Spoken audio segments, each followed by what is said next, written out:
सर्व सुख तुका म्हणे माझेची सर्व सुख तुका म्हणे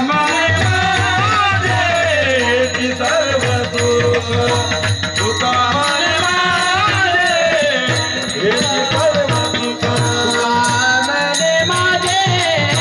माझेची सर्व सुख तुका म्हणे माझेची सर्व सुख तुका म्हणे माझेची सर्व सुख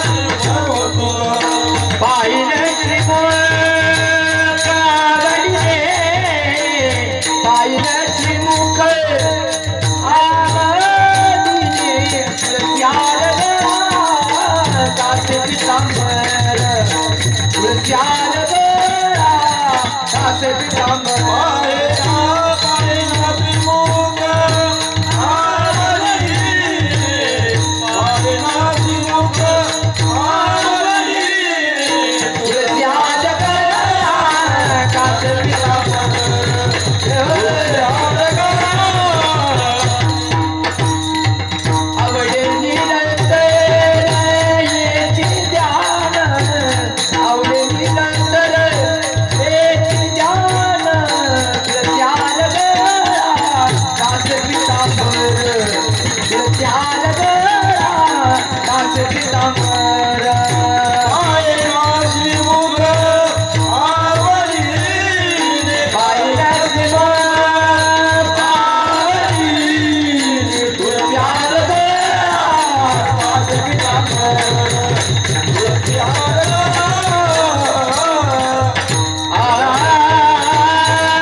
हरे श्री राम हरि हरि। ठीक है बस राम कृष्ण हरे।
श्री राम हे महादेव हे भोलेनाथ हे महादेव श्री राम हे महादेव हरि हरि शिव भोला चक्रवर्ती शिव भोला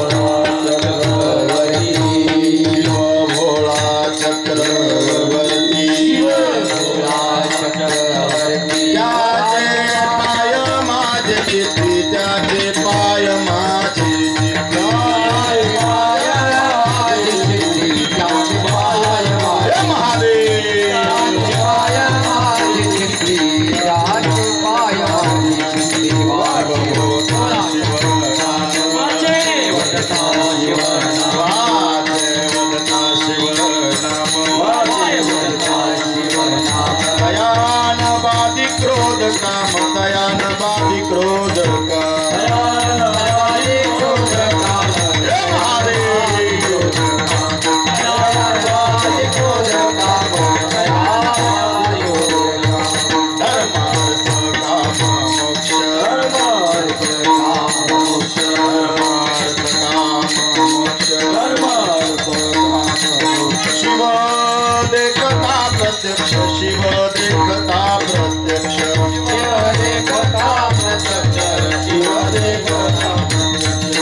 हो जय महादेव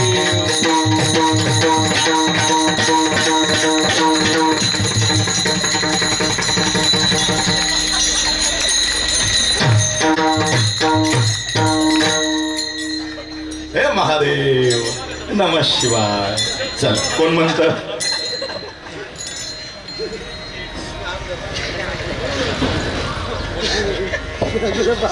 हेलो महादेव हरि रे नाम सारे नाम वाह हेलो जास्त झालं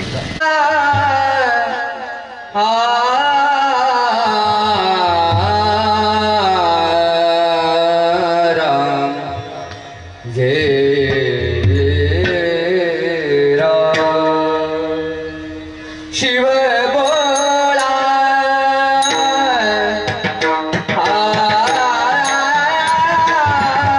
शिव शिव बोला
त्याचे पाय त्याचे पाय माझे चित्ती माझे चित्ती माझे चित्ती त्याचे पाय माझे चित्ती त्याचे पाय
शिव भोळा चक्रवर्ती त्याचे पाय माझे चित्ते वाचे वदता शिवनाम तयान बाधी क्रोध काम धर्मार्थ काम मोक्ष शिव देखता प्रत्यक्ष वाचे वदता शिवनाम तयान बाधी क्रोध काम एका जनार्दनी शिव निवारे कळी काळाचे भेव वाचे वदता शिवनाम तयान बाधी क्रोध काम पांडुरंगा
केलिया स्मरण होय सकळ विद्येचे अधिकरण तेची वंदू श्री चरण श्री गुरूंचे ते नमस्कारोणी आता ओम एकदंताय विद्महे वक्रतुंडाय धीमहि तन्नो दन्ति प्रचोदयात् ओम तत्पुरुषाय विद्महे महादेवाय धीमहि तन्नो रुद्र प्रचोदयात् मस्तक हे पाया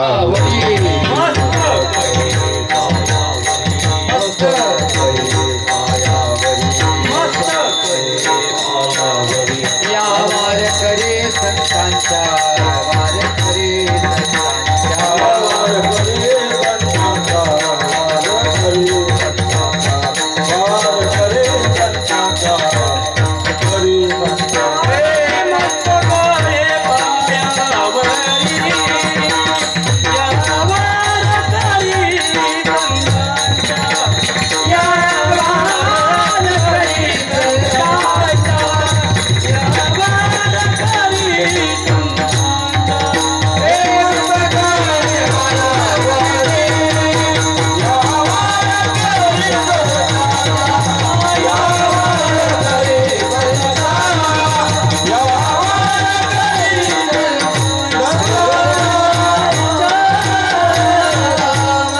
शिव भोळा चक्रवर्ती त्याचे पाय माझे चित्ती.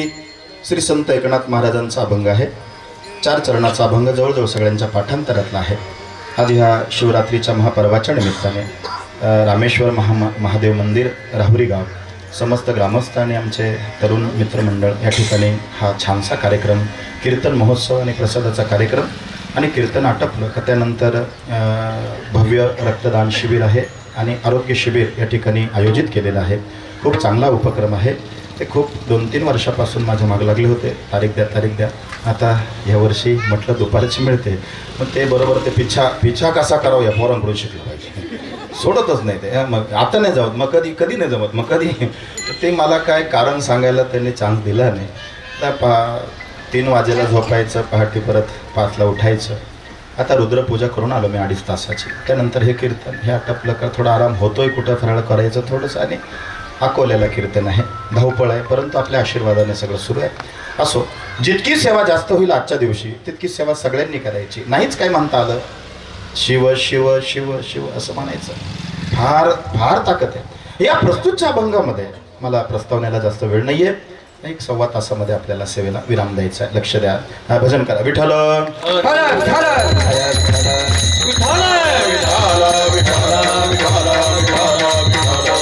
ऐका, श्री संत एकनाथ महाराजांचा अभंग आहे आणि अभंगामध्ये प्रस्तुत विषय मांडलाय त्यांनी. भगवान शिवाचा स्वभाव जो आहे तो स्वभाव मांडला. इथं रूप नाही सांगितलं, स्वरूप सांगितलेलं आहे. शिव भोळा चक्रवर्ती. मला सगळाच अभंग काही सोडायचा नाहीये आणि सगळा अभंग सोडायला मी कोण लागून गेलो? एकनाथ महाराज आहे. तुकोबा ज्ञानोबा आहे. आमचे फक्त अंदाज असतात. असं आमच्या एकनाथांना म्हणायचं असे, हा अंदाज. पण नेमकं परफेक्ट एकनाथ महाराजांना नेमकं काय म्हणायचं असेल हे आपण काही सांगू शकत नाही. पण एकंदरीत शिवमहापुराणाचा, पद्म आणि स्कंद पुराणाचा अभ्यास जर केला तर त्यानुसार लक्षात येतं फक्त मला शिवभोळा चक्रवर्ती एवढंच बोलायचं सगळ्या अभंगामध्ये. विठ्ठल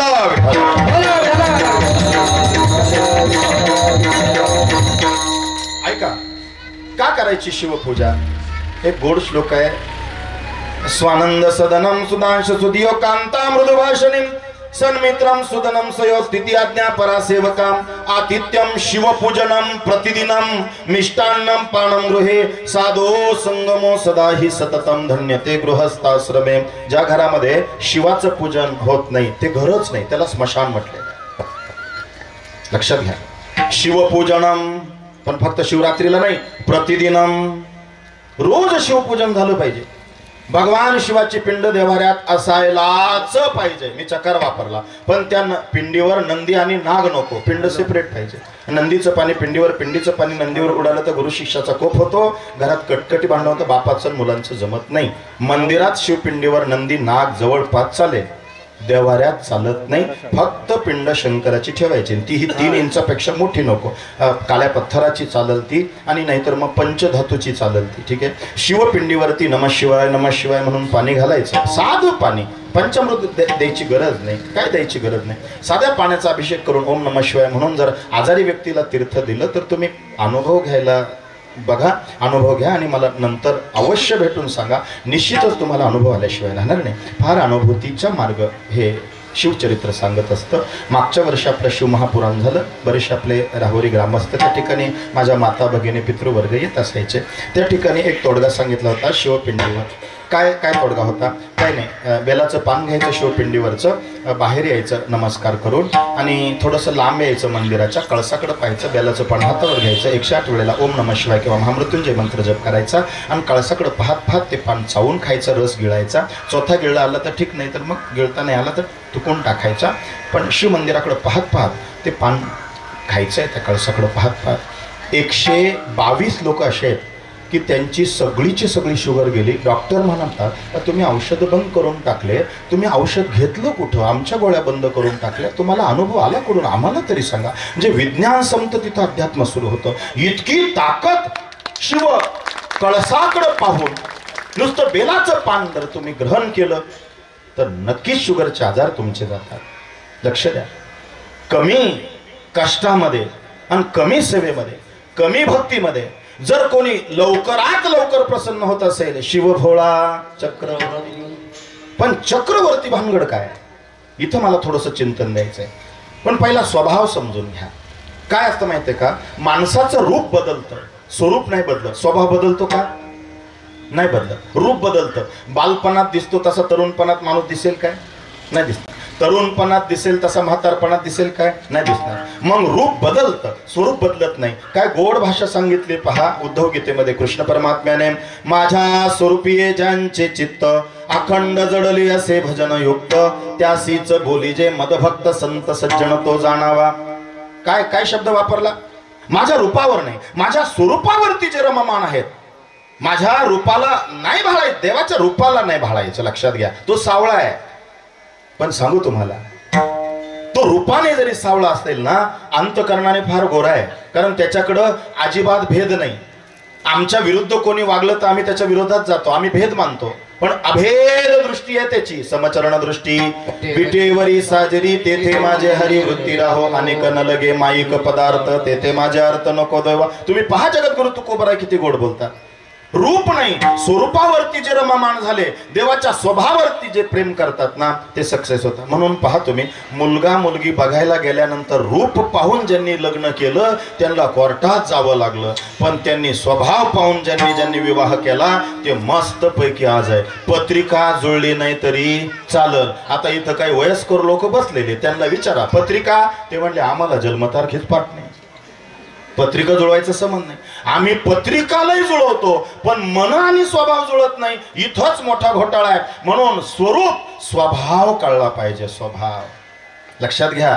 म्हणून गोररूप पाहून प्रेम करायचं नाही. काय पाहायचं?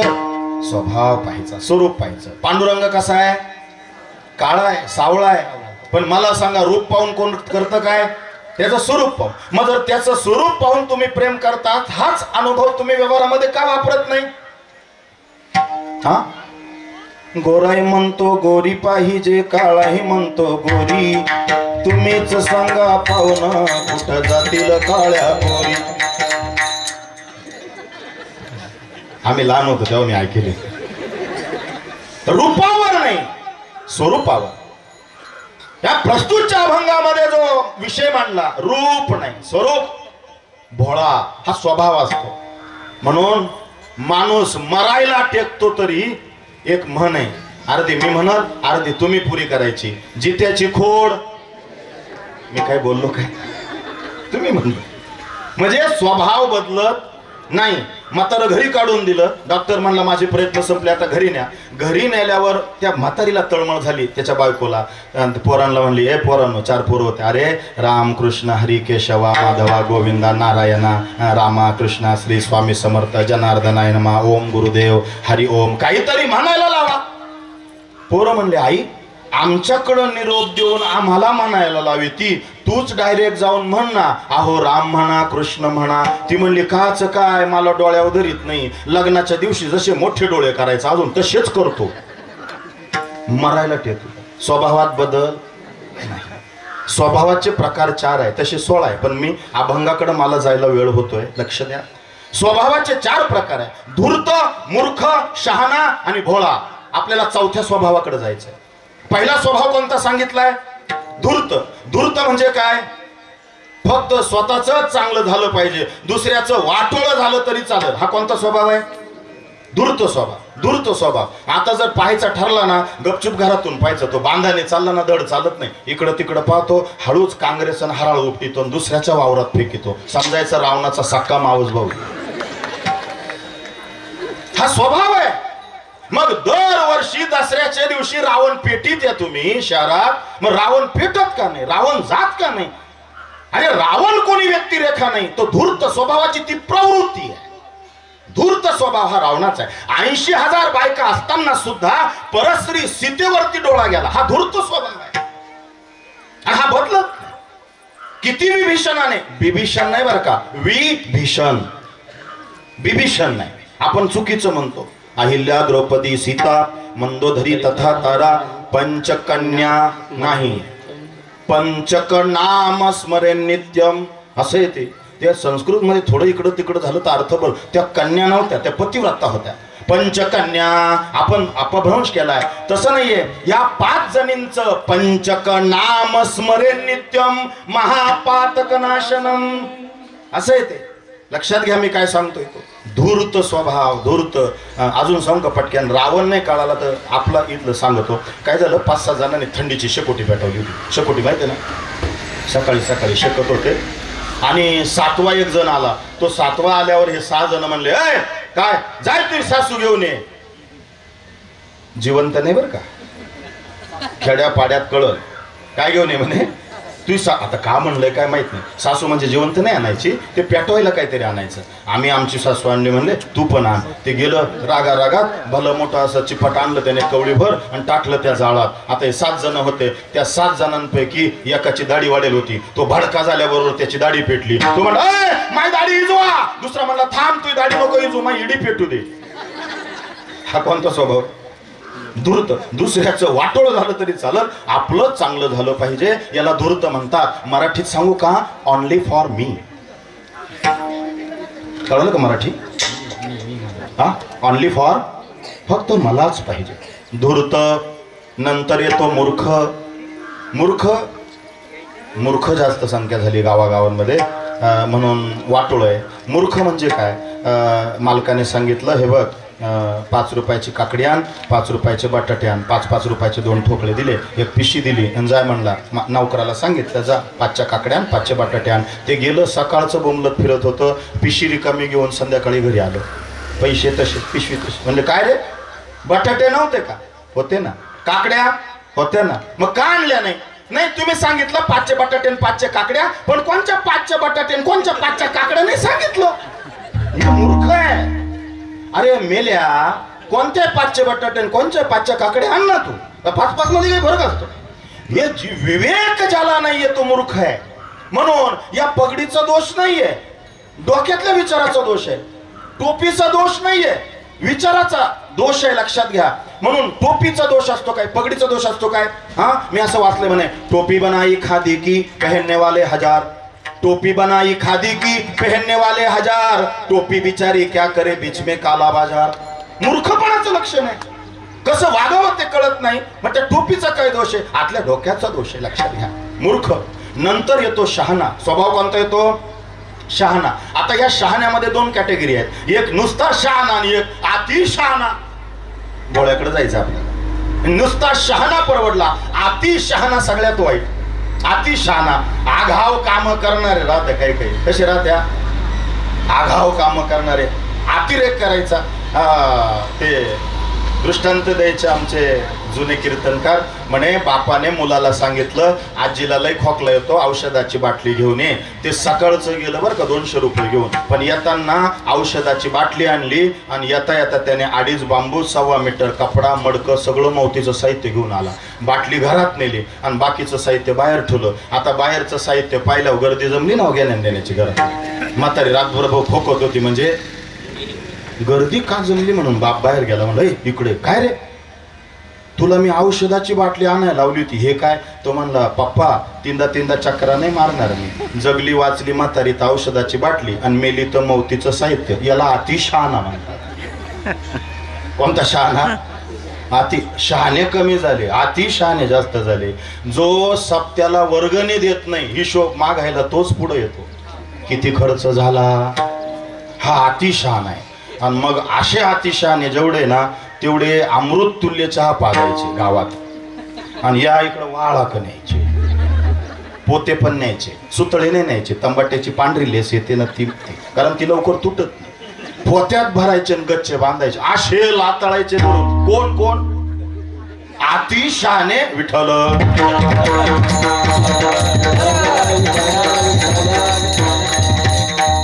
करीत काहीच नाही, ते काहीच करत नाही. असे हात ठेवून त्या आचार्याजवळ जाईल, मीठ टाकलं का बरोबर, मिरची टाकली का बरोबर, आचार्याने तो कवचा दिला, म्हणला मर तू आता कर, तुला कळतं का मला कळतं. अतिशहाणपणा.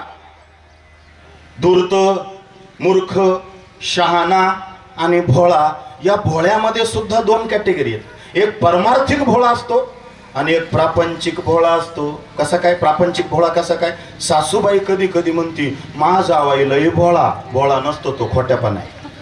माझा जावई लय भोळा. आता ती भोळा का म्हणती? ठकीला त्याने त्रास देऊ नये म्हणून. तो भोळा नसतो, ते गाव आणला जातो. एक तर सासूबाई म्हणे, महाराज काय 4 वेळा म्हणली, माझे जावई गाडीशिवाय पायच ठेवती नाही. म्हणलं लय श्रीमंत असं, 5-6 गाड्या असतील. माझे जावई गाडीशिवाय पायच ठेवीत नाही. मग पाया पडून म्हणलो, मावशी किती गाड्या आहेत त्याच्याकडे? गाड्या नाही म्हणे, ते गाडीचे ड्रायव्हर आहे. किती खोट्यापणा आहे. हा प्रापंचिक भोळा. पण परमार्थिक भोळा, तू का माने भोळा,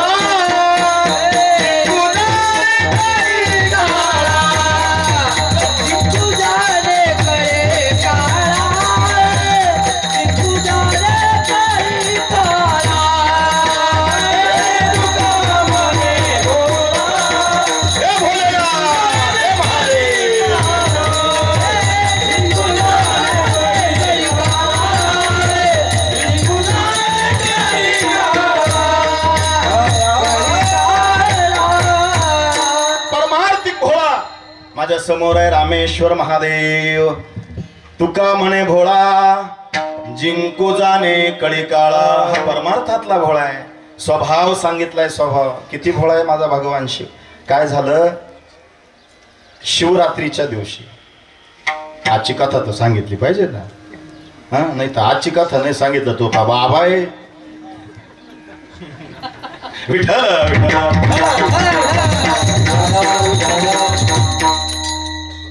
एक व्याध म्हणजे पारधी होता, शिकारी.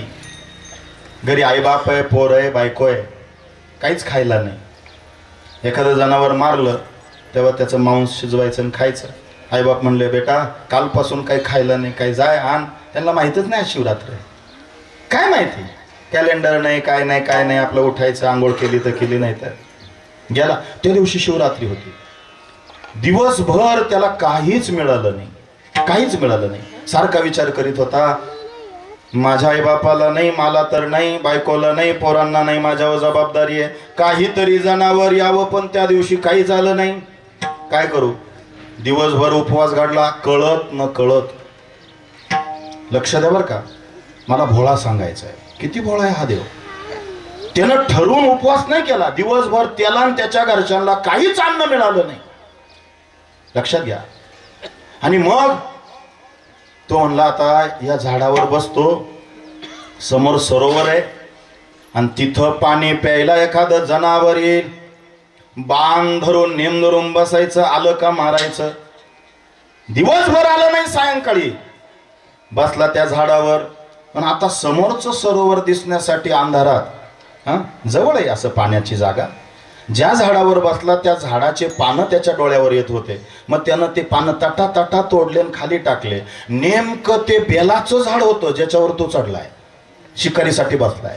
आणि जिथं पानं तोडून टाकत होता तिथं पुरातन शिवलिंग होतं. आणि त्या शिवलिंगावर शिवरात्रीच्या दिवशी दिवसभर काही न अन्न खालेला तो शिकारी कळत न कळत शिवपिंडीवरती पानं पडत होते.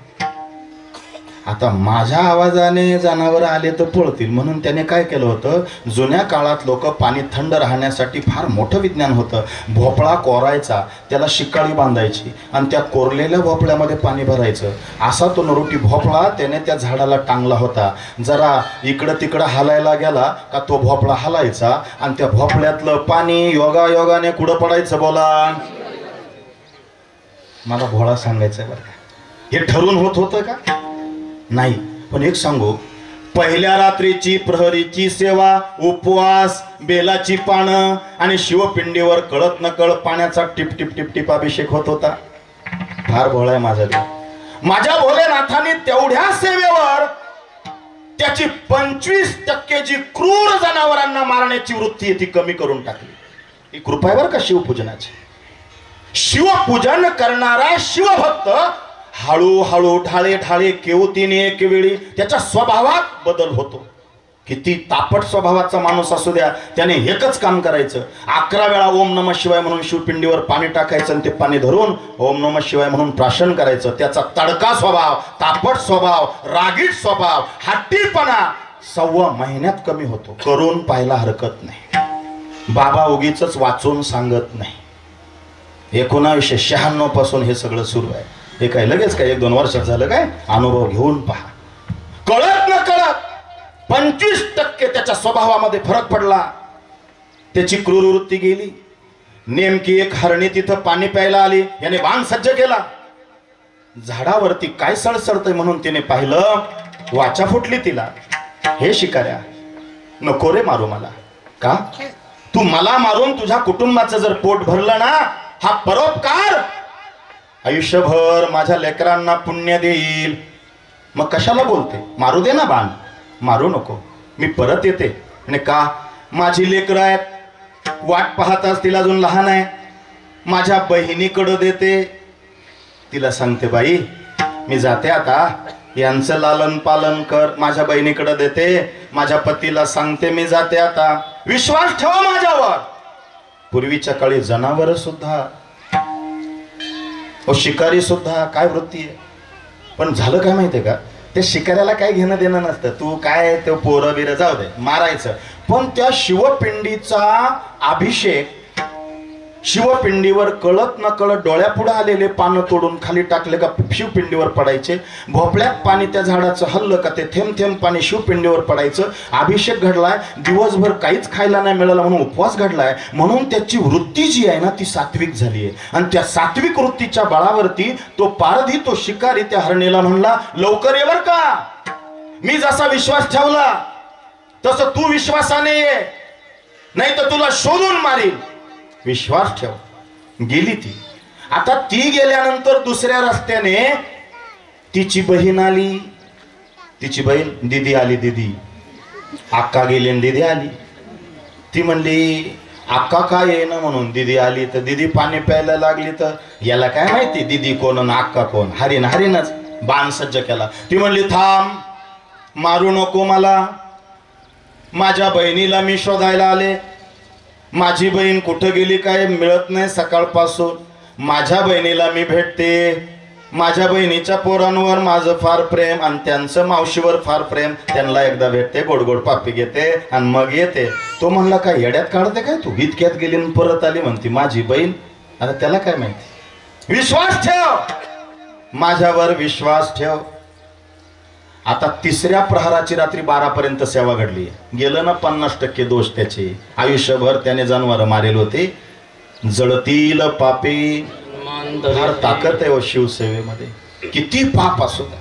पण मला सांगा, तो जाणून बुजून सेवा करतोय का? नाही. उपवास धरतोय का? नाही. दिवसभर काहीच नाही मिळालं त्याला. पाणी सुद्धा पिला नाहीये, जेवायला नाही. तर डोळ्यापुढं पानं येत आहेत पळसाच आपल्या याचे बेलाचे, म्हणून तो खाली टाकतोय. शिवपिंडीवर पडता. नरोटा त्या भोपळ्याचा हल्ला, ते पाणी पडतंय. दुसऱ्या पहिल्या प्रहराची सेवा घडली. जवळजवळ 50% त्याची क्रूर वृत्ती गेली. तिला म्हणलं जा, ठीक आहे तू जा. ती गेली.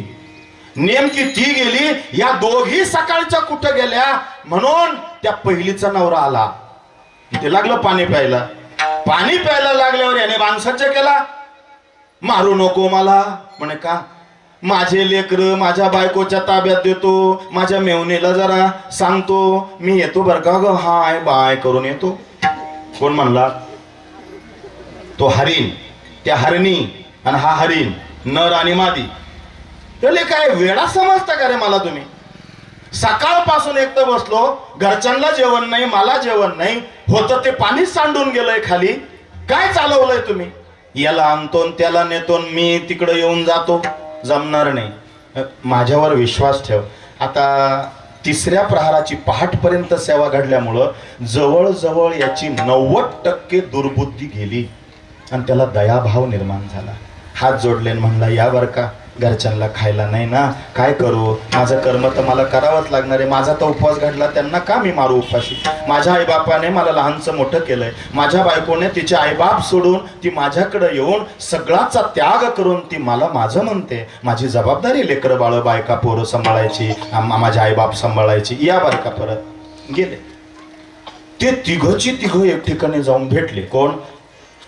पहिली अक्का, दुसरी दीदी आणि तिसरा दाजी. हे सांगितलं लवकर पटल. मग ते भेटले, त्या पोरांना अंजारलं गोंजारलं. म्हणे आता तुम्ही चांगले खाते पिते झाले, आता कवळा कवळा चारा खात जा, आता आमची आशा करू नको. ते पोरं म्हणले आम्हाला पण यायचं, आम्हाला पण यायचं. अरे आम्ही काय शिडकोला काय मॉल पाहायला चाललो काय? काळ तोंड्यानो मराया चालले का? विश्वास ठेवलाय त्या पारध्याने आमच्यावर. हे तिघं गेले. कोण? दाजी, अक्का आणि दीदी. ते गेल्यावर हे पोरं पण 2 पाडस होते, हळू आपल्या मम्मी पप्पाच्या मावशीच्या मागं गेले. आता 3 आणि 2 किती झाले? 5. पहाट व्हायला लागली आणि हे पाची पाडस 2 पाडस आणि हे 3, 1 हरण आणि 2 हरणी उभ्या राहिल्या. ए व्याधा, ए पारध्या, तू जसं आम्हाला सोडलं, शब्द पाळला, शब्द आम्ही पाळतो. अरे शिव महापुराणात असं सांगितलंय. हरणी बोलते का जो परोपकार करतो त्याच्यावरती भगवान शिवजी कृपा करतो. आज प्रसाद ज्यांनी घेतला, द्रोण तिथंच टाकले, पत्रवाळी तिथंच टाकली, पण पडलेली पत्रवाळी उचलून जो बाजूला टाकतो, सगळं संपल्यावर जो झाडझूड करतो, सतरंज्यांच्या घड्या घालतो, माझ्या भोलेनाथाला तो सगळ्यात जास्त आवडतो, फार आवडतो. परोपकार करणारा व्यक्ती देवाला आवडतो. पण काय सांगू, त्याच्या डोळ्यात पाणी आलं.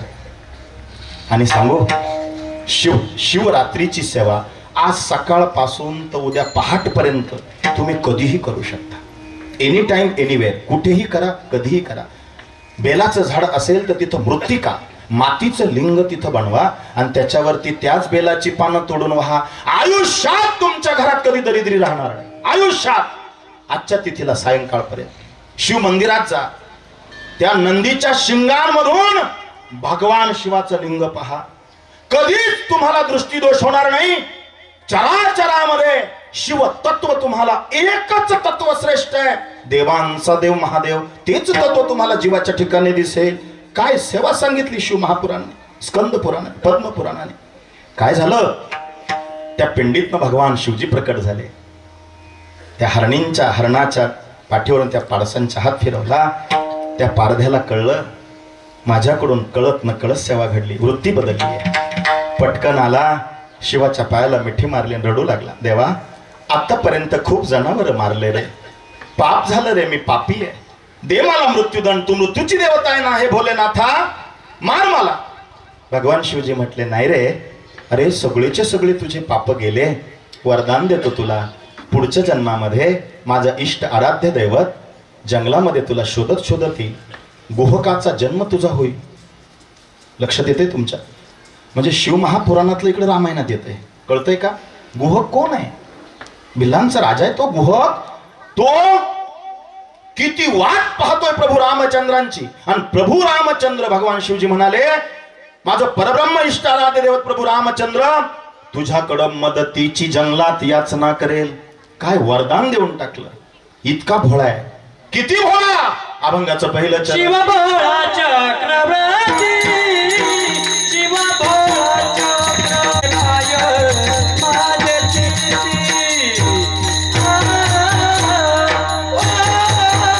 माझे हृदयाची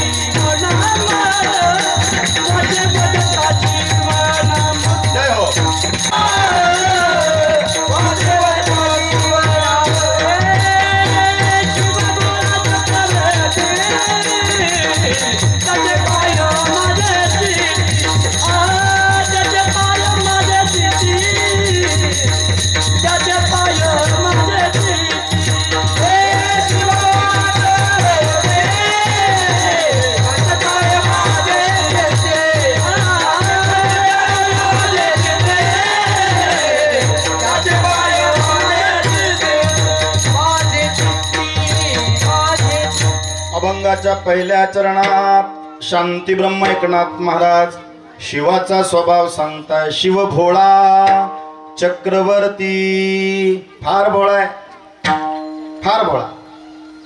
सांगू का किती भोळा? त्याच्यासारखा भोळा जगातच नाही. एक चोर गावात काय मिळालं नाही म्हणून तो शिव मंदिराकडे गेला, पण दानपेटी आधीच कोणीतरी नेली होती. मग आता काय चोरू?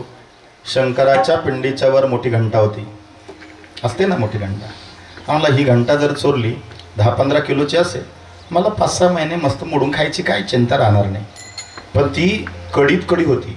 आता ती घंटा काढण्यासाठी ती खालून उचलून अशा कडीतनं बाहेर काढायची, पण हात तर पुरत नाही. काय करू? तिथं काय शिडी नाही, काय नाही, काय नाही, काय करू, काय करू? मिनमिनता दिवा आहे. आणि त्यानं पाहिलं, या दगडावर जर उभा राहिलो हात पुरल. दगड नव्हता तो, काय होतं? शिवपिंड होते, शिवलिंग होतं. किती भोळा! दृष्टांत टाइमपास नाहीये, भोळा किती असावा. या चोरानं काय केलं? या चोरांना कसला देवन कसला धरण काय नाही, ते त्या दगड समजून त्या पिंडीवर उभं राहिलं. बरं, आता हात पुरायला लागला, पिंड मोठी होती, उभं राहिला. पण काय व्हायचं? ती घंटा अशी उचलून अशी त्या कडीतनं काढण्यासाठी त्याला अशा टाचावर करायला लागायच्या. टाचावर केल्या का पिंडीचा भाग वरचा निमुळता त्याचा अनबॅलन्स व्हायचा. हे जवळजवळ 2 तास चाललं. किती तास? 2 तास. त्या पिंडीतल्याने हात बाहेर काढले आणि त्याचे पाय धरले चोराचे. पिंडीतल्याने काय केलं? हात बाहेर काढले आणि त्याचे पाय धरले. पण ते हात बाहेर आल्याबरोबर तिथं लख प्रकाश पडला. कोटी सूर्यांचे तेज हरी. किती तेज आहे भगवान भोलेनाथाचं. अरे तो जर डोळा उघडला तर काही राहणारच नाही शिल्लक, सगळं भस्म होऊन जाईल. म्हणून जगावर उपकार करणारा एकच देव आहे भोलेनाथ. ज्यांनी अमृत पिलं ते देव झाले, ज्यांनी अमृत पिलं ते देव झाले, पण ज्यांनी जगाच्या रक्षणासाठी हलाहल विष प्राशन केलं ते देवांचे देव महादेव झाले. विठ्ठल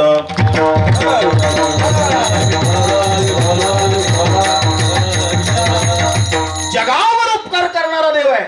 आणि मी तर म्हणतो शेतकऱ्यांनी कोणत्या देवाची सेवा करा नका करू, शंकराची करा. कारण शेतकऱ्यांसाठी हा देव फार महत्वाचा आहे. कारण शेतीसाठी बैल लागतो. याच्या मंदिराच्या बाहेर बसलाय. कोण बसला बोला? शेतीसाठी लागतो. शेतीसाठी पाणी लागतं आणि पाणी मुबलक राहावं, विहिरीला, नदीला, धरणात पाणी राहावं तरच शेताला मिळेल. म्हणून भगवान शिवाने डोक्यावर काय घेतली बोला? पाणी आहे. रोप चांगलं यावं असं वाटत असेल तर माता भगिनी चुल्यातली राख रोपाला टाकतात. याने अंगाला काय चोळलं बोला? राख भस्म. कळतंय का मी काय सांगते? जर उंदर जास्त वाढले तर साप मारू नका, कारण साप हा शेतकऱ्याचा मित्र असतो. याने गळ्यात काय घातलं बोला? आता एक सांगायला जवळजवळ 1.5 तास लागला. किती परोपकारी दैवत आहे सांगा मला. म्हणून बोलू का, कृषी प्रधान देशासाठी अख्ख्या हिंदूंचा पिता जर कोण असेल तर तो महादेव आहे. आणि अख्ख्या हिंदूंची माता माता पार्वती आहे. विठ्ठल. काय काय लोक म्हणते आम्ही शिवाचे भक्त नाही, शिवपूजन आम्ही करत नाही. अरे वेडा आहे, खोटा बोलतो तू. का? शिवपूजन रोज तुझ्या घरात आहे. कसं काय? खंडोबा कोण आहे? कुलस्वामिनी कोण आहे? तुका म्हणे महादेव तोची झाला खंडेराव. पार्वती कोण आहे? कुलस्वामिनी जी आहे ना 3.5 शक्तीपीठांपैकी, ती सेवा तीच आहे. म्हणून इष्ट आराध्य देवतेच्या बोलू माफी मागून बोलतो, पांडुरंगाच्या वाऱ्या तुम्ही किती केला माहित नाही, पण घरामधलं जे कुलाचं रक्षक कुलदेवत खंडोबानी माळसा बानाई ज्या रूपात पार्वतीची म्हणजे शंकर आणि पार्वती आहे, त्या कुलस्वामिनी कुलदेवतेची सेवा जर घडली नाही, पंढरीचा पांडुरंग कृपाच करत नाही. कारण पंढरीचा पांडुरंग म्हणतो मी ज्याला मस्तकावर धारण केलेलं आहे, माझा पहिला वारकरी माझा भगवान शिव आहे, आणि त्या शिवाला टाळून माझ्याकडे तुम्ही येत असाल, माझ्या तुम्हाला सेवा फलश्रुती देणार नाही. कळतंय तुम्हाला? पद्मपुराणामध्ये भगवान शिवजी म्हणतात, ऐका ना तुम्ही, ऐका ना, माझा पांडुरंग प्रचार करतो शिवाचा आणि शिव प्रचार करतो माझ्या विष्णू पांडुरंगाचा. म्हणून हरिहरा भेद नाही नका करू वाद, एक एकाचे हृदयी गोडी साखरेच्या ठाई. हे वेगळंपणच नाहीये. आपण भांडत बसतो. आजही मद्रासच्या कोर्टामध्ये भांडण चाललंय, गंध आडवा लावायचा का उभा लावायचा. जे शैव आहे भगवान शिवाचे भक्त ते म्हणते गंध आडवा, आणि जे वैष्णव भक्त आहे बालाजीचे ते म्हणतं गंध. मद्रासच्या कोर्टात भांडण आहे. नेमकी कट्टर शैवाची भक्ती करणारी मुलगी कट्टर वैष्णवाच्या घरात गेली आणि दुसऱ्या तिसऱ्याच मुलाला अंगण उखरलं म्हणून तिने सारवायला सुरुवात केली. ते उभ्या गांधावाले होते ना. सासरा म्हणला, सुनबाई आडवं नाही सारवायचं. म्हणली का? आपण उभ्या गांधावाले, आडवं चालत नाही आपल्याकडं. इतकी घाबरली ती सून, ती उभं सारवायला लागली. असं उभ्या गांधावाले होते ना सासरा. सासरा पाहायला आला, ही आडवं सारवी ती का उभं, पण ब्रश घेऊन घशीत आला. पुढचं कळलं तुम्हाला? सुनबाई ती कट्टर होती शिवाची भक्त. ती म्हणली, मामाजी काय आपण आडव्या गांधावाले नाही, उभ्या गांधावाले. मग मला कसं आडवं सारवायला तुम्ही प्रतिबंध केला? तुम्ही सुद्धा दात आडवे घासायचे नाही. म्हणलं बाबू. सुनबाई हुशार होती. मग आपण उभ्या गांधावाले, मी कसं उभं सारवते, चला दात तुम्ही उभे घासा. त्यानं असा ब्रश गेला, ओठ फोडून नागपुडीतच घुसला. मग तो म्हणला, बाई तुझं तू कर, माझं मला करू दे. हरिहरा भेद तेरे बिना जीवा सुख नोए, तेरे बिना जीवा सुख नोए, तेरे बिना जीवा सुख नोए, तेरे बिना जीवा सुख नोए.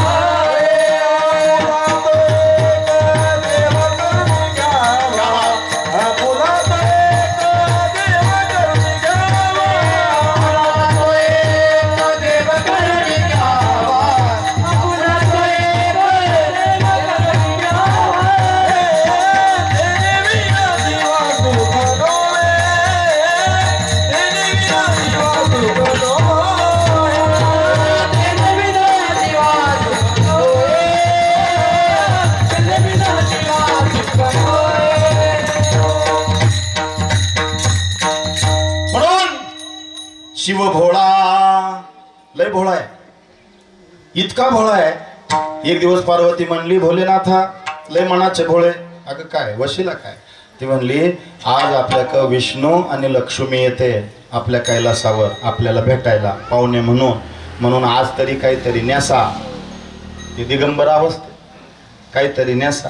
म्हणला जाऊ दे, त्याला काय होतं, फकीर रहे अपने मस्ती में, चाहे आग लग जाए बस्ती में. वैराग्य काही नकोच म्हणून हे इकडं नाही, गावात नाही थांबत. सहसा शिव मंदिर हे स्मशानाकडं असतं. एकांत पाहिजे माझ्या देवाला, आणि एकांत मिळाला, थोडा वेळ इकडं तिकडं झाला का हे पटक्यान ध्यान लावून बसता. श्रीराम जय राम भजन करी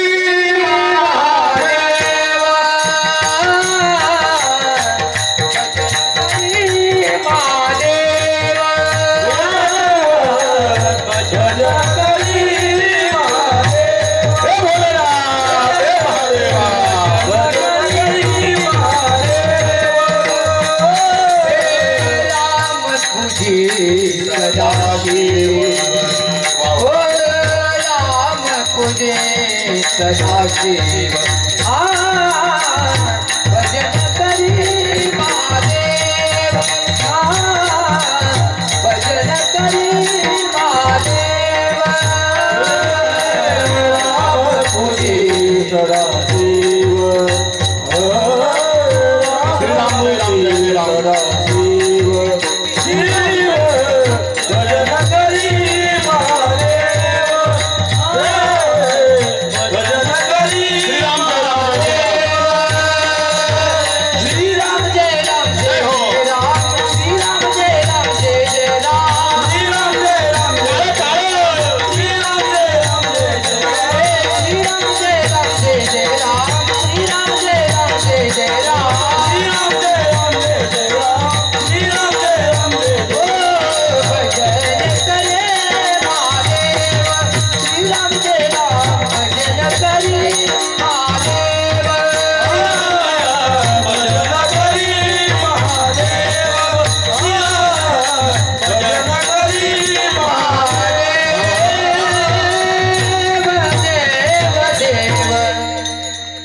मुद्दामून हे प्रमाण दिलं. मुद्दामून मंदिर कोणतं आहे? रामेश्वर महादेव मंदिर. तुम्ही कधी दक्षिण भारतात गेले तर तिथं रामेश्वर आहे. याचे दोन अर्थ होतात. लक्ष द्या माझ्याकडे. दोन अर्थ होतात. रामानं ज्याला ईश्वर मानलं तो रामेश्वर. रामानं ज्याला ईश्वर मानलं तो रामेश्वर भगवान शिव. लक्ष द्या. आणि ज्याने रामाला ईश्वर मानलं तो रामेश्वर. दोन अर्थ आहेत. भजन करी महादेव आणि राम पूजी सदाशिव. भोळा आहे म्हणून समुद्र रस्ता देत नाही, म्हणून रामाने म्हसोबाची पूजा नाही केली, साती आसरा माऊल्यांची पूजा नाही केली, मुंजाबाची पूजा नाही केली. पूजा कोणाची केली? भगवान भोलेनाथाची. दिला का नाही समुद्राने रस्ता? शिव भोळा. भोलेनाथा काहीतरी न्यासा, काही परिधान करा. अहो देव येईल काय नाही, पण देवासोबत लक्ष्मी पण आहे. जरा काही ते इकून तिकून नंदीगण गेले, रुद्रगण गेले, वाघाचं कातडं आणलं, पण ते आता काहीच नाही ना, ते निष्ठून जायचं. एक नाग होता, तो म्हणला देवा त्याला कसं गळ्यात घातलं, मला पण चान्स द्या ना सेवेचा. मग मी करगोटा म्हणून त्या कातड्याला बांधू. ते बांधलं ते नाग. पण मग दुपारी सगळे वाट पाहत होते, आत्ताच भगवान विष्णू येतील. आणि आला ना, गरुडावर बैसोनी माझा कैवारी आला. भगवान विष्णू लक्ष्मी गरुडावरून उतरले, पण त्या सापानं गरुडाला पाहिलं. सापाचं गरुडाचं. साप म्हणला मला नाही राहायचं. आता पुढचं सगळं सांगूच का? सापाचा हे डोळं होतं, तो साप गेला निघून, गळालं ना कातलं. शिव शिव शिव शिव. शिव भोळा. अजिबात फिकीर नाही, कारण फकीर हो के फिकीर करे वो साला गदा है. फकीरानं फिकीर करू नये. आणि वैराग्य संपन्न देवता जर कोण असेल तर भगवान शिव आहे. म्हणून ज्यांना ज्यांना संपत्तीचा माज आहे, माफी मागून बोलतो, ज्यांना ज्यांना संपत्तीचा गर्व आहे, त्याने भगवान शिवाकडे आलं पाहिजे. ते कमी होऊन जाईल सगळं, कारण ती वैराग्याची देवता आहे. काय त्यांच्या जवळ सांगा ना मला, काय त्यांच्या जवळ काय नाही त्यांच्या जवळ ते सांगा. त्यांच्याकडे काहीच नाही, पण बोलू का, अख्खं विश्व त्यांच्या जटेत गंगा श्री चंद्रमा बाळावर डोळा हुंकारातून तूच चालविशी विश्वाचा सोहळा. शिव भोळा. आता मी तुला घट्ट पाय धरून ठेवले ना, चोर घंटा चोर, मी ना तुला अजिबात पडून देणार नाही. त्यानं खाली पाहिलं ते गेलं ना टराकलं, खाली पाहिलं. आता मला सुरुवातीला मी प्रतिपादन केलंय, ते असे शब्द बोलले म्हणजे लवकर विठाळ.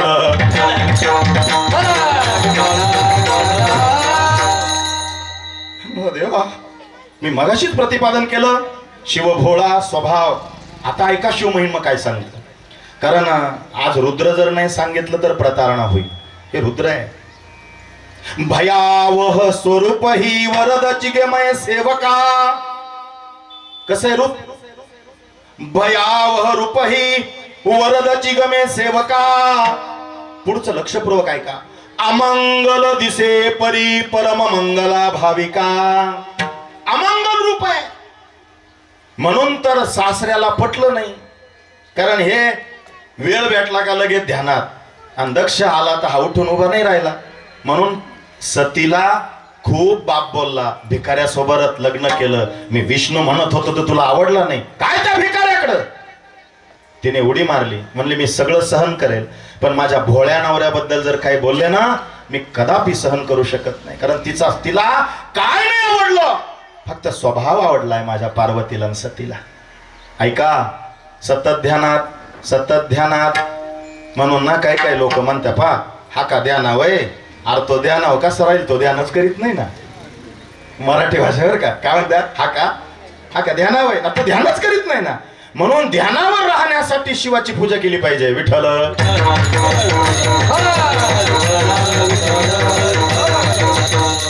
वारे पठ्या टाळ्या वाजवा. गाडी किती उशिरा सुटली तरी ती वेळेवर पोहोचवायची कशी.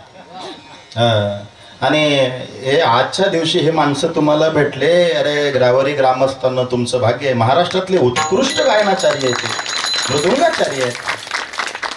हे भाग्य आहे तुमचं, नाही तर हे लोक भेटत नाही. पैसे देऊन मिळत नाहीत अशी लोक. हे गुणीजन आहेत, कदर करायला शिका. हे आपल्या भागातलं वैभव आहे. विठ्ठल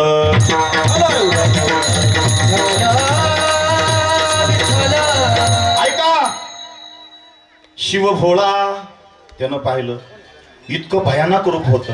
अहो मला सांगा किती भोळा असावं. लग्नाला बसताना नवरदेवाने घोड्यावर, बरं घोडा नव्हता, नंदी बैलावरच बसला, पण नीट बसावं ना, पाठ केली तोंडाकडं आणि तोंड केलं पाठीकडं. किती भोळा. आणि निघाली वरात. आता वरातीमध्ये सगळेच देव आहे. ब्रह्मदेव गेले. पार्वतीची आत्या म्हणली बाई किती गोड गोड नवरदेव आहे. ब्रह्मदेव म्हणला मी नाही, मांग आहे अजून. पार्वतीची आत्या आणि वराडे म्हणले नवरीकडचे बाई कलवरा इतका गोड गोड, तवा नवरदेव किती गोड असेल समजेल अजून 2 मिनिटांनी. शिव बोल हे काय 1 तासात ऐका. शिव महापुराण ऐका, पुढच्या वर्षी परत ऐका. विठ्ठल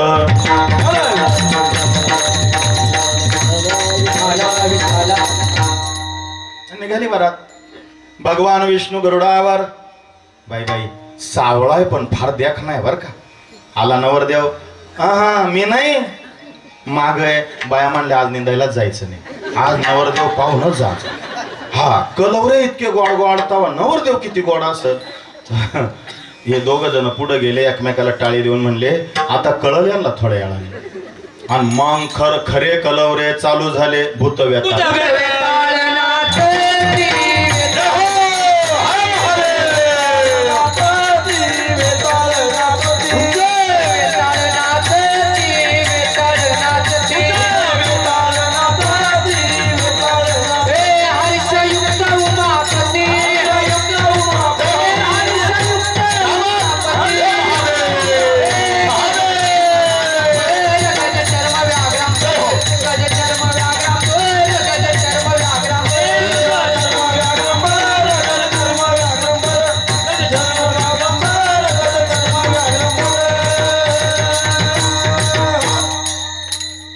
एंगेजमेंटला साखरपुड्याच्या दिवशी नवरीने नवरदेवाला अंगठी घातली पाहिजे.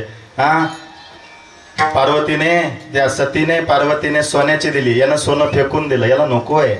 यानं काय केलं, म्हणलं माझं सोनं ना, एक गोम घेतली आणि अशी बोटाला गुंडाळली. अहो म्हणली माझ्या पप्पांनी तुम्हाला चेन केली सोन्याची, फेक म्हणला ती चेन. माझी चेन आहे भुजंग भूषणाय नमः. गळ्यात कशाचा हार आहे, सापाचा. किती भोळा. बरं मेकअप नाही काय नाही, असा भस्म लावला इकडं लावलाय, बस निघाला. म्हणून सगळ्यात जास्त फिरायला कोण जात असतील सगळ्या देवांमध्ये, शंकर पार्वती, कारण त्यांना मेकअपला टाइमच लागत. आता वैकुंठातली लक्ष्मी नारायण निघायची म्हणले तर 166 दरवाजाला कुलूप लावता लावता दिवस मावळत होता. कैलासाला दरवाजाच नाही, कोई भी आओ कैसे भी जाओ. नंदीवर बसलं का निघाले. आता ती कथा वेगळी, जाऊ. आणि हे लागले ना, त्या बाया म्हणल्या बाया कलवरे आधी लय गोडगोड दिसले होते, लय भयानक आहे. पटापटा सगळ्यांनी दारं लावले. म्हणले आज लग्नालाय नको, निंदायलाय नको, घरात मरू पण जायचं नाही. एवढे बेकार ते. कोणाचे केस कुडचे, कोणाचे कावट्या कुडत, कोणाचे मुंडके कुड, एकाचा हात इथं जोडेल होता, इतका बेकार.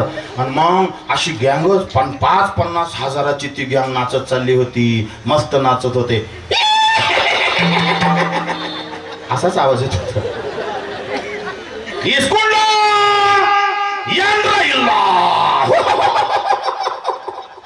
हे शिव महापुराणात आहे का माझं, मी देवा शपथ माझ्या मनाने सांगणार.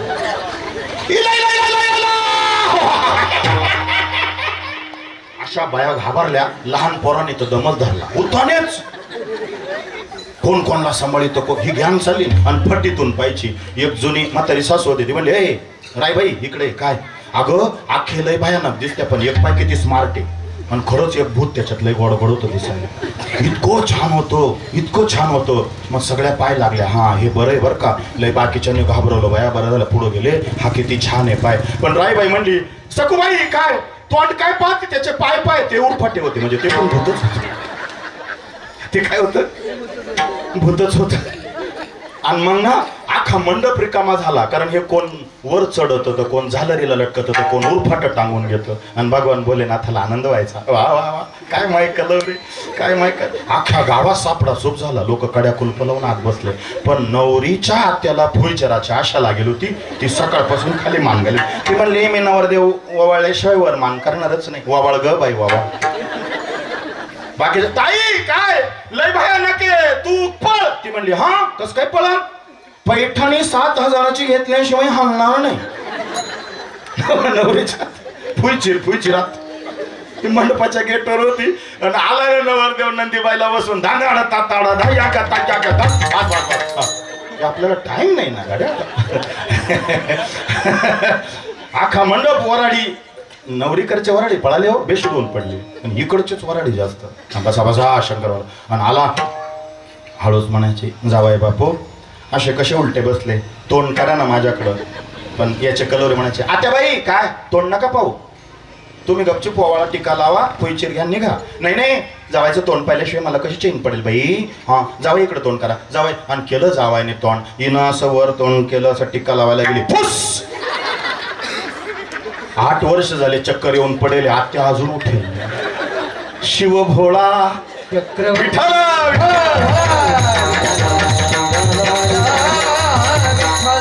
नुसतं फूस केलं तरी इथं पोरं घाबरले. ती आत्यावर काय बेतली असेल. आत्या म्हणली मरल तरी फुईचर मारला. असं नवरदेवच पाहिलं नाही, अशी वराडीच. शिव भोळा. पण माझ्या गाडीला उट्टी लागली, ती बाजूला करतो. अरे कोण सोडवणारा मी अभंग, अभंग सोडवणारा मी. निमती मंदाज्ञ बाळ घेतली असे थोराळ, ती पूर्विनार दयाळ सद्गुरु राजा पणाची. मी नाही बोलत आहे, माझा भोलेनाथ बोलून घेतोय. विठ्ठल.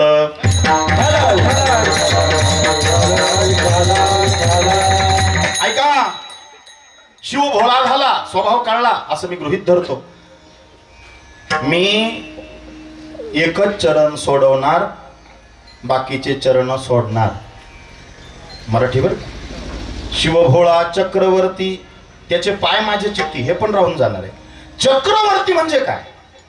ज्याच्या हातात सुदर्शन चक्र आहे त्याला चक्रवर्ती म्हणतात. लक्षात आलं काय?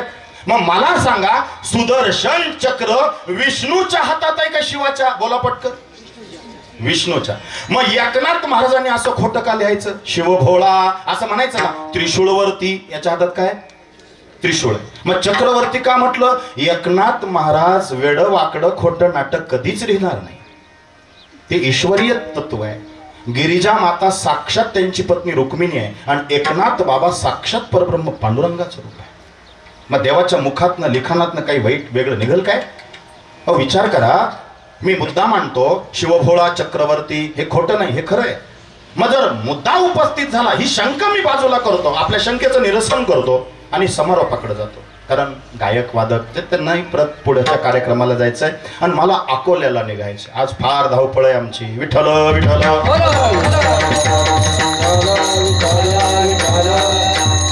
10-15 मिनिटात आपण समारोप करू. चक्रवर्ती समजून घ्या. मग जर चक्र भगवान विष्णूंच्या हातात आहे, त्रिशूळ भगवान शिवाच्या हातात आहे, मग शिवभोळा त्रिशूळवरती डमरूवरती असं काहीतरी म्हणायचं. चक्रवर्ती का म्हटलंय? त्याची कार्यकारण मीमांसा आहे. एकनाथ महाराज कधीच वेगळं वाईट खोटं नाटक लिहिणार नाही, कारण त्यांच्या मुखात ते शब्द परब्रह्माचे आहे. मी दृष्टांत देतो. काय झालं म्हणे, आता हे टाइमपाससाठी नाही, दृष्टांत देतो. एकनाथ महाराजांनी जे लिहिलं ते स्वीकारायचं आणि तेच खरं आहे. आपलं घुसडायचं नाही मध्ये. मला असं वाटतं तुला तसं वाटतं नाही, जे आहे ते ऍक्सेप्ट करायचं. कारण एकनाथ महाराज आहे, ते भावार्थ रामायण लिहित होते. एकनाथ महाराज भावार्थ रामायण लिहित होते. भावार्थ रामायण लिहिता लिहिता तिथं अशोक वाटिकेतलं वर्णन आलं, श्रीलंकेतलं.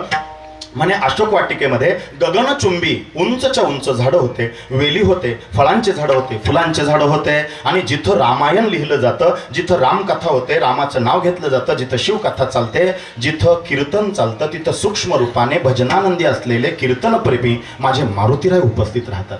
ज्या झाडाखाली एकनाथ महाराज भावार्थ रामायण लिहित होते, त्या झाडावर वानराच्या रूपामध्ये माझे मारुतीराय ऐकत होते, मान डोलत होते. बरोबर आहे. अशोक वाटिकेत अशोकाचे झाडं उंचच्या उंच वाढलेले होते, फळांचे झाडं होते. बरोबर. मारुतीराय म्हणत होता, माझा एकनाथ काय गोड गोड लिहितो. अगदी बरोबर. पण एकनाथ महाराजांनी लिहिता लिहिता लिहिता लिहिलं, अशोक वाटिकेमध्ये फुलांचे झाडं आणि फुलं पांढऱ्या रंगाचे होते. इथं मारुतीला खटकलं. मारुतीने पटकन खाली उडी मारली आणि थाप मारली त्या पानावर. नाथ बाबा काय हा पांढरा रंग खोडा आणि तिथं लाल लिहा, कारण लंका जाळायला मी गेलो होतो, तुम्ही नाही. अशोक वाटिकेमध्ये सगळे लाल रंगाचे फुलं होते, पांढरे नव्हते. अहो गच्ची धराधरी झाली दोघांची.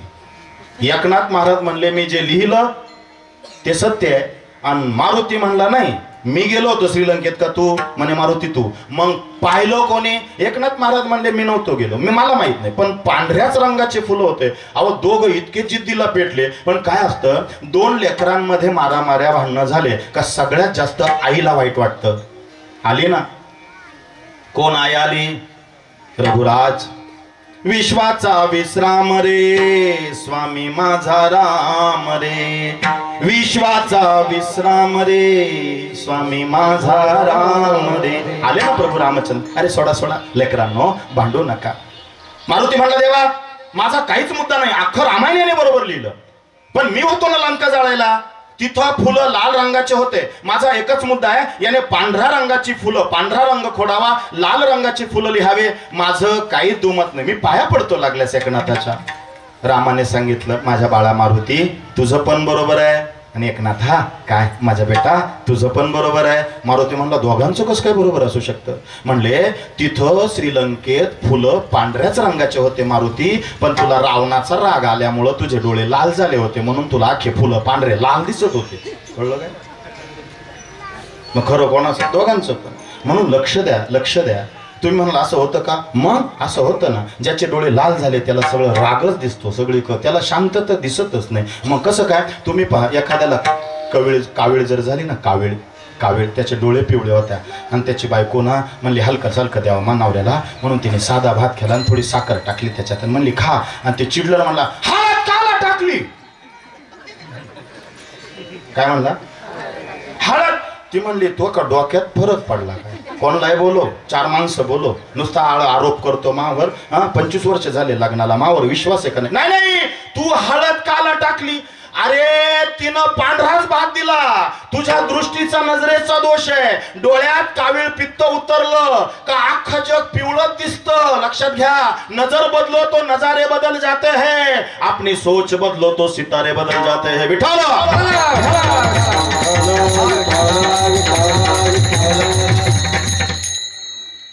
म्हणून एकनाथ महाराज वेगळं लिहितील नाही. ऐका आता, चक्रवर्ती एवढंच सांगायचं. थोडंसं रुद्र मांडतो थांबतो. शिवभोळा चक्रवर्ती. काय झालं? देवशैनी एकादशी आली. कोणती कोणती बोला? देवशैनी. तिचं नाव आहे देवशैनी, पण आपण तिला म्हणतो आषाढी एकादशी. आषाढ महिन्यात जी येते ना देवशैनी, त्या दिवशी भगवान विष्णू शेष नागावरती चातुर्मास म्हणजे 4 महिने निद्राधीन होतात. मग उत्तरायणामध्ये देव झोपी गेले तर तिथं शुभ कार्य होत नाही. दक्षिणायनामध्ये मोक्षाची दारं उघडे असतात, देव जागा असतो. देवांचे 6 महिने रात्र आहे, 6 महिने दिवस आहे. लक्षात आलं सगळ्यांच्या? मग आता भगवान विष्णू शेषशय्येवरती निद्राधीन होणार. मग आता साधू संत यक्ष किन्नर गंधर्व सगळे भक्त साधू संत सगळे गेले आणि म्हणायला लागले हे विष्णू भगवंता आपण झोपी जाणार, आमचं रक्षण कोण करणार, आमचं रक्षण कोण करणार. पटकन भगवान विष्णूंना आठवलं एकच रक्षण करताय भगवान शिव. लगेच भगवान विष्णूंनी तटा तटा तटा तटा वैकुंठामधून कमळाचे फुलं तोडले, पिशवीत भरले, अंदाजे तोडले आणि गेले कैलास पर्वतावर. कैलास पर्वतावर गेले, पार्वतीला आनंद झाला. माझ्या देवाचं आराध्य आलं, माझ्या भोलेनाथाचं आराध्य आलं. या देवा तुमचं कैलास पर्वतावर स्वागत आहे. इतका सुंदर आहे कैलास पर्वत, इतका सुंदर आहे, इतका सुंदर आहे. तुम्हाला पाहायचा का? आता नाही, मेल्यावर. म्हणून शिवाची सेवा करा. एक सांगू, कैलासाला जा, मोक्षाला जा, स्वर्गाला नका जाऊ.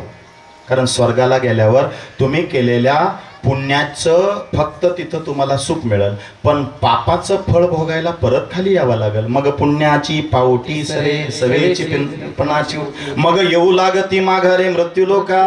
मग अपेक्षा कशाची करा? वैकुंठाची किंवा कैवल्याची, कैलासाची अपेक्षा करा. पण मेल्यावर लोक पदव्या लावत्या कैलासवासी वैकुंठवासी. पार गुटखा चावून चावून तोंड खराब झालं. कसं काय वैकुंठवासी होईल? हा होईल काय? या पदव्या, अरे जिवंतपणे शिवसेवा करावी लागते, पूजा करावी लागते, बिल्वपत्र अर्पण करावं लागतं, रुद्र अभिषेक करावा लागतो, ओम नमः शिवाय ओम नमः शिवाय सतत म्हणावं लागतं. निघाले भगवान. पण हे ध्यानात आहे. आता भगवान विष्णू म्हणले हे उत्थान दिशेतून कधी बाहेर येतील पार्वती माते? म्हणले काय ते सांगून जात नाही ध्यानात सांगून येत नाही बाहेर ते रमते जोगी आहे माझे भोलेनाथ म्हणून तर मला त्यांचा स्वभाव भोळा आवडतो शिव भोळा चक्रवर्ती आता चक्रवर्ती झालं मग भगवान विष्णू म्हणाले ठीक आहे ना ते साधना करतात आपण कशाला वेळ वाया घालवायचा माझ्या भोलेनाथांनी मला शिकवलं वेळ वाया घालवायचा नाही मग पिशवीतले फुलं काढले कमळाचे आणि अर्पण करायला सुरुवात केली रुद्र सुरू झाला हात जोडा सगळ्यांनी एक फुल अर्पण करायचं एक नाव घ्यायचं पटकन ओम शिवाय नमः ओम महेश्वराय नमः ओम शंभवे नमः ओम पिनाकिने नमः ओम शशिशेखराय नमः ओम वामदेवाय नमः ओम विरूपाक्षाय नमः ओम कपर्दिने नमः ओम नीललोहिताय नमः ओम शंकराय नमः ओम शूलपाने नमः ओम खट्टवांगिने नमः ओम विष्णुवल्लभाय नमः ओम शिपिविष्टाय नमः ओम अंबिकानाथाय नमः ओम श्रीनीलकंठाय नमः ओम भक्तवत्सलाय नमः ओम भवाय नमः ओम शर्वाय नमः ओम त्रिलोकेशाय नमः ओम शितिकंठाय नमः ओम शिवप्रियाय नमः ओम उग्राय नमः ओम नीलग्रीवाय नमः ओम कामरे नमः ओम अंधकासुरसुदनाय नमः ओम गंगाधराय नमः ओम ललाटाक्षाय नमः ओम कालकालाय नमः ओम कृपानिधे नमः ओम भीमाय नमः ओम परशुहस्ताय नमः ओम रूपाणे नमः ओम जटाधराय नमः ओम कैलासवासिने नमः ओम कवचिने नमः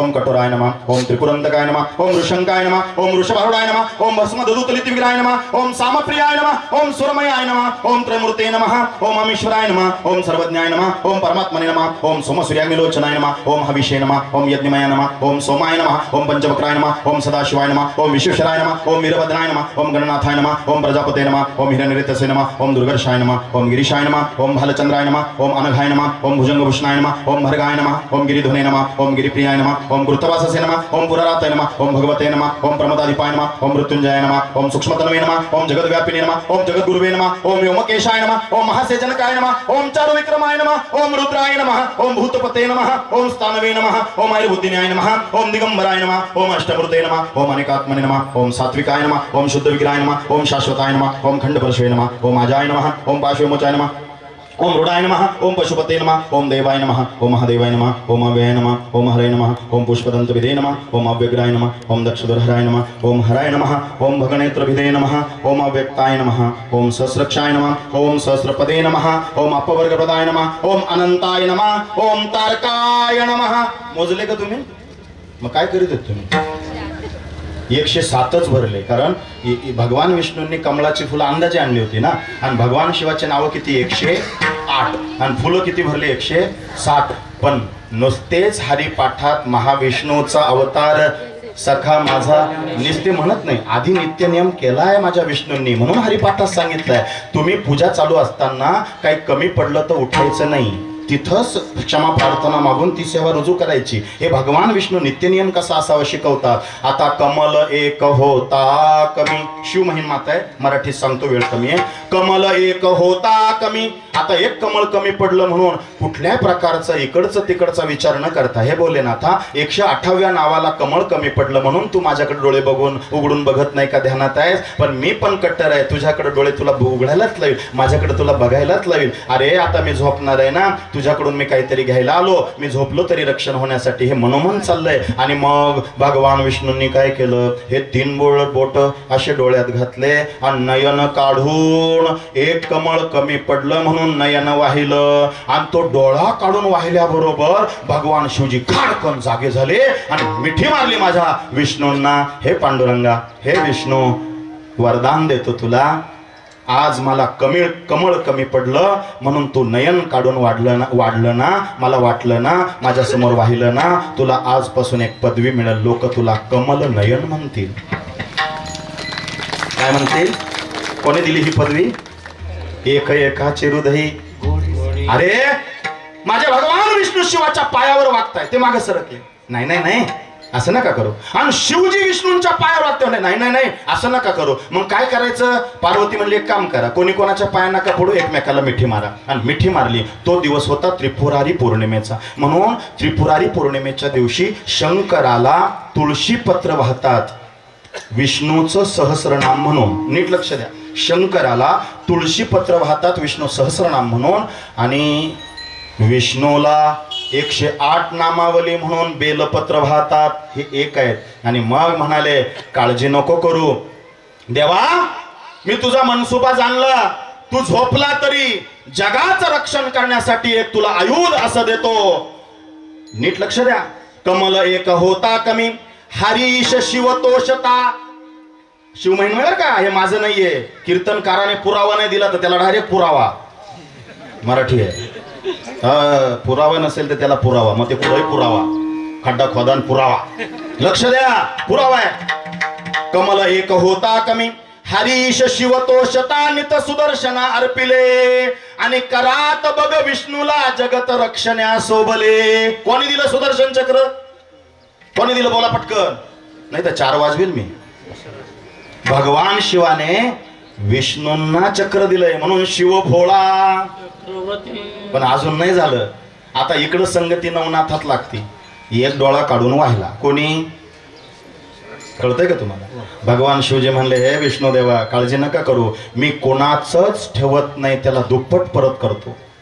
लक्ष द्या. म्हणून कौट अर्पण करून तिडच सोडा. नुसतं दाखवित्यान घरी घेऊन जात्या, लाजा वाटत. खजूर दाखवित्यान घरी घेऊन जात्या, मग तिथं काय ठेवत्या? तुटलेले फटलेले पानं, फुलं, दही, दूध, तसाच वास येतो. आज लई गर्दी आहे. उद्या कोणी धुंकून पाहतं का नाही मला माहित नाही, पण उद्या जे येऊन शिवपिंड स्वच्छ करतील माझ्या भोलेनाथाची त्याच्यावर अखंड कृपा आहे. स्वच्छ करा, निर्माल्य बाजूला काढा, मंदिर धुवून साफ करा, इथला परिसर स्वच्छ करा. शिव भोळा चक्रवर्ती, हे विष्णू, आता तू मला डोळा काढून वाहून दिला ना, पुढच्या जन्मामध्ये मी माझा डोळा वड्यासाठी तुला काढून देईल. म्हणून मत्स्येंद्रनाथ जो आहे तो भगवान विष्णू आहे आणि गोरक्ष जो आलाय तो भगवान शिवजी आहे. इकडं हा सेवा करतो, तिकडं तो त्याची सेवा करतो. म्हणून पुन्हा पुन्हा सांगतो, भेद करू नका. शंकराने म्हणावं, हे पार्वती तुला गुह्यातलं गुह्य सांगतो. संपलं माझं. गुह्याति गुह्य भोक्त्वातम गृहणास्मत्कृपम जपम सिद्धिर्भवतु मे देव तत्प्रसाद महेश्वरम. हे रुद्र म्हणायला लागला का घाम चालू होतो, कारण त्याच्यात ऊर्जा आहे. म्हणून माझ्या माता भगिनींनी चुकू नये, 108 वेळापेक्षा महामृत्युंजय जास्त मंत्र म्हणू नये, कारण ऊर्जा पुरुषांमध्ये तुमच्यात जास्त असते. विठ्ठल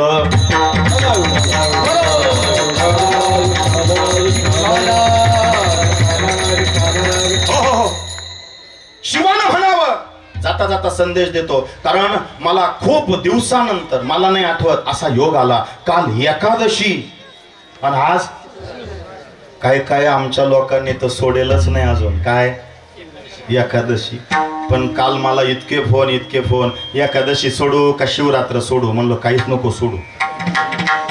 आणि एकादशी जरी सोडली तरी त्याला राग येणार नाही, आणि शिवरात्र आज द्वादशीला सुटली तरी त्याला राग येणार, कारण ते एकमेकाच्या हृदयात आहे. आपणच येड्यापणा करीत राहतो, त्याला हे आवडतं का, त्याला ते. अहो मला सांगा, शंकराला बेल आवडतं का तुळस? बोला पटकन. बेल आवडतं. आज काय वाहणार आहे तुम्ही? बेल. पण शंकर प्रचार करतात पद्मपुराणात तुळशीचा. पार्वती काय, ज्याच्या गळ्यात तुळशीची माळ नाही आजपर्यंत त्याने केलेली देवाची पूजा सगळी व्यर्थ आहे. कोण म्हणलं? पद्मपुराणात भगवान शंकर पार्वतीला सांगतायत. मग ती म्हणली देवा, आपल्या वतीने ती म्हणली देवा, पण मग एखाद्याचा मूड नसल माळ घालायचा, त्याला खाला लागत, त्याला डोसायला. मग एखाद्याचा मूड नसल माळ घालायचा, मग त्याला पूजेला बसायचा तर मूड आहे, मग त्याने काय करावं? माळ नसलेल्या, कारण त्याने माळ गळ्यात नाही तर त्याची पूजा व्यर्थ गेली, त्याची फलश्रुती नाही, त्याचा रिझल्ट नाही. मग शंकराने सांगितलं, पूजेला बसताना, कुठल्याही देवाच्या पूजेला बसताना जर माळ नसेल तर एक तुळशीचं पान मस्तकावर धारण करून पूजेला बसावं. हे कोण बोलतंय? शंकर बोलतोय. शंकर बोलतोय. लक्ष द्या. पार्वती हा भोलेनाथ. माळकरी, तुळशीची माळ घातलेला वारकरी जर समोर आला ना, अगं त्याला वाकून नमस्कार करावा. म्हणली का हो भोलेनाथ? म्हणला ज्याच्या गळ्यात तुळशीची माळ आहे तो साक्षात विष्णू स्वरूप आहे. हे कोण बोलतं? शंकर. कोणाला? पार्वतीला. मला सांगा, प्रचार काचा व्हायला पाहिजे, बेलाचा का तुळशीचा? मी मंगळवार बाजारात मेथीची भाजी विकत होतो आणि समोरच्याची भेंडीची होती. काची होती? माय काची आहे? मेथीची. मग मी काय म्हणायचं, ताजी ताजी भेंडी घ्या, एकदा खाल तर परत घ्याल. मला काय घेणं पडलं. मग मी काय म्हणायचं, ताजी ताजी मेथी घ्या, लसणातल्या वाफ्यातली घ्या, लाल कोराची घ्या, चवदार भाजी इकेले म्हणून सांगतो. आता बंद झालं ते, नाही तर ते चालू. हा ना, त्या शेतकऱ्याला पिकवता येतं पण विकता मात्र येत नाही. लक्षात घ्या. माझ्या भाजीचा मी प्रचार करायचा आहे ना, बेलाचा प्रचार करावा. पण लक्ष द्या, बेल म्हणजे भगवान शिवजी नाहीये. शिवजी म्हणजे पळस आहे. पळस. वड माने ब्रह्मा आहे आणि पिंपळ माने विष्णू आहे. मग बेल कोण आहे? श्री सुक्तामध्ये वर्णन आहे. सर्वांगाचे काम करा, समारोपाकडे जायचं मला. पुढचे नुसते म्हणायचे चरण. वेळ झालाय, माफ करा. हरि ओम. बेल सांगतो.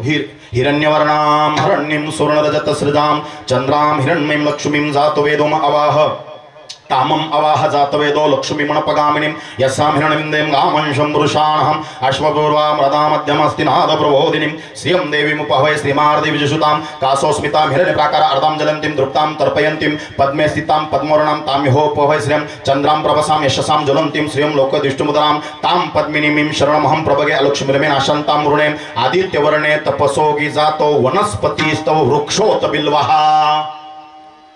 हे कशातलंय? श्री सुक्तातलं. जो बेलाच्या झाडाखाली बसून पूजा करतो त्याच्यावर शंकराची कृपा होईल का नाही होईल मला माहित नाही, पण पहिली कृपा त्याच्यावर लक्ष्मीची होते. म्हणून बेलाच्या झाडाखाली आज माझ्या माता भगिनींनी पांढरी साडी, पुरुषांनी पांढरं वस्त्र परिधान करून जोडीने बसता आलं बसा, नाही तर सिंगल बसलं तरी चालेल. बेलाच्या झाडाखाली बसून खाली बसायला आसन घ्यायचं, उत्तरेला तोंड करायचं, बेलाची फांदी जर वाकवता आली तर वाकवा, हातात धरा आणि 16 वेळा श्रीसुक्त म्हणा. आणि काहीच म्हणता नाही आलं तर समोर शिवपिंड मातीची तयार करून फक्त एक बेलाचं पान तिथं व्हा आणि 16 वेळा तिथं श्रीसुक्त म्हणा. आयुष्यात कधी कर्जबाजारीपणा राहणार नाही. वृक्षोत बिल्वाहा. कळलंय तुम्हाला? जाऊ द्या. आता रुद्राक्ष सांगायला तर माझ्याकडे काही वेळ राहिला नाही, आता वेळ कमी आहे. शिवभोळा चक्रवर्ती. कोणाचं चक्र आहे बोला? विष्णूंना. कोणी दिलंय? मग आता झालं क्लिअर. शिवभोळा चक्रवर्ती, त्याचे पाय माझे चित्ती. आणि हे काहीच नाही कळालं तर खाता पिता उठता बसता म्हणायचं शिव शिव. अभंगाचं दुसरं चरण. वाचे वदता जीवनाम वाचे वाचे वदता जीवनाम वाचे वदता शिवनाम वाचे वदता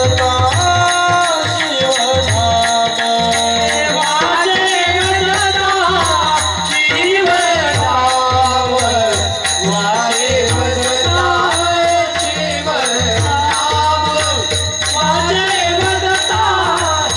शिवनाम वाचे वदता शिवनाम वाचे वदता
शिवभोळा चक्रवर्ती, त्याचे पाय माझे चित्ते वाचे वदता शिवनाम तया न बाधी क्रोध काम. 4 पुरुषार्थ जर प्राप्त करायचे असेल तर भगवान शिवाची सेवा करा. अभंगाचं 3रं चरण. धर्म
त्यांची आवड आहे म्हणा.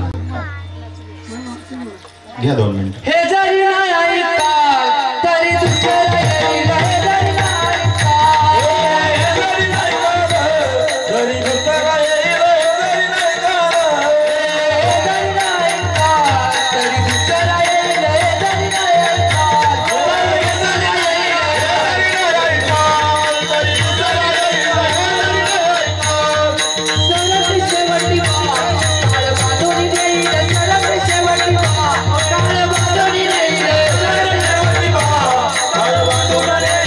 सरळ शेवटी काळ बांधून देईल. एका जनार्दने तुमच्या काय बाजाईल. एका जनार्दने तुमच्या काय बाजाईल. एका जनार्दने तुमच्या काय बाजाईल.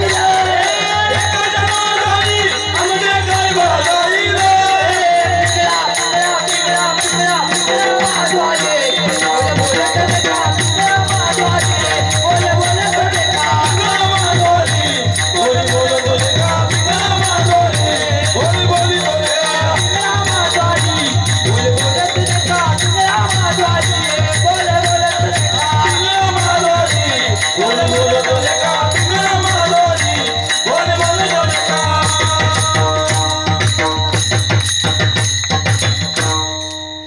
धर्मार्थ काम मोक्ष शिव देखता प्रत्यक्ष 4 पुरुषार्थ प्राप्त होतात भगवान शिवाची सेवा केल्याने.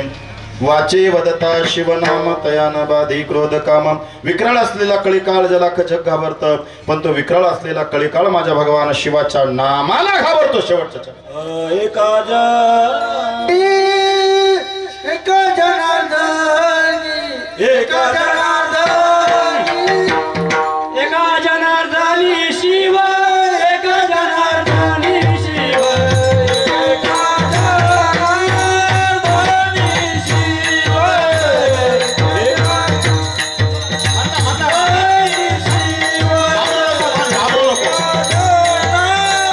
जनार्दनी शिव. एका जनार्दनी शिव.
समस्त ग्रामस्थ राहुरी तरुण मित्रमंडळ रामेश्वर महादेव मंदिर भक्त परिवार यांच्या विद्यमाने या ठिकाणी आज हा महाशिवरात्रीच्या निमित्ताने प्रसादाचा आणि ह्या ज्ञानदानाचा कीर्तनरूपी सेवेचा या ठिकाणी कार्यक्रम आखला. तो यशस्वीतेसाठी ज्यांनी ज्यांनी तनाने मनाने धनाने प्रयत्न केले त्यांना सगळ्यांना धन्यवाद देतो. या ठिकाणी आदरणीय सर्व गायनाचार्य मृदुंगाचार्य उपस्थित असलेले सर्व भक्तगण माझ्या माता भगिनी पितृवर्ग बांधव आपले बालगोपाल आपल्या सगळ्यांना धन्यवाद देतो. मृदुंगाचार्य साऊंड सिस्टम फार छान आहे मस्त आहे आनंद आला आणि आपण आलात कार्यक्रमाची शोभा वाढवली. यानंतर रक्तदान शिबिर आहे आरोग्य शिबिर आहे हां भालदार चौकदार मग आहे ना रेंज आहे माझी काळजी नका भालदार चौकदार. आणि आज बाबा तुम्ही आले म्हणजे निवृत्ती दादा चालेत फार चांगलं काम आहे. शुभेच्छा तुम्हाला निलेश दादालाही सांगा शुभेच्छा तुम्हाला खूप चांगलं काम आहे. आम्ही सगळे तुमच्या पाठीशी आहोत काय काळजी करू नका. विनेकरी सर्व तरुण मित्रमंडळ आता सगळ्यांची नावं घेणं काय आता कारण शिवाची 108 नावं घेतल्यावर तुमची घ्यायची गरजच नाही. वाचे वदता शिवनाम तयान बाधी क्रोध काम झालेली सेवा रामेश्वर महादेवाच्या चरणी समर्पित करतो. काही चुकलं असेल माझं मला द्या मी जातो बगुरला घेऊन. आवडलं असेल तर तुम्ही सोबत न्या. कर्मधर्म संयोगाने भोलेनाथ माता पार्वती तुमचं भलं करो अशीच सेवा उत्तरोत्तर तुमच्या हातून घडो. गावाला सुख समृद्धी भरभराट गावाची हो. आईबापाची सेवा घडो पंढरीची वारी घडो गळ्यात तुळशीची माळ पडो. शिव शिव शिव भगवान शिवाचं नामस्मरण आपल्या मुखात येऊ. झालेली सेवा कृष्णार्पण रामेश्वर महादेवाच्या चरणी अर्पण. विठ्ठल जय जय.